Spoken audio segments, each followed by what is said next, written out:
ನೆಲಕ್ಕುರುಳಿ ಬಿದ್ದ ಐಮಾಸ್ಕ್ ವಿದ್ಯುತ್ ದೀಪ ತಿಂಗಳು ಕಳೆದರೂ ದುರಸ್ತಿ ಮಾಡದೇ ಇರುವುದರಿಂದ ಇಲ್ಲಿನ ನಿವಾಸಿಗಳು ಕತ್ತಲಲ್ಲಿ ಜೀವನ ನಡೆಸುವಂತಾಗಿದೆ.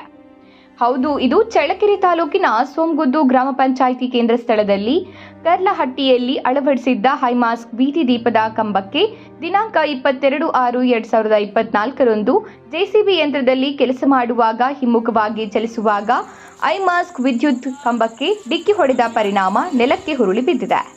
ಸಾರ್ವಜನಿಕ ಸ್ವತ್ತನ್ನ ನಾಶ ಮಾಡಿದ ಜೆಸಿಬಿ ಯಂತ್ರದ ಮಾಲೀಕನಿಂದ ಸಂಬಂಧಪಟ್ಟ ಅಧಿಕಾರಿಗಳು ದುರಸ್ತಿ ಪಡಿಸಬೇಕಿತ್ತು.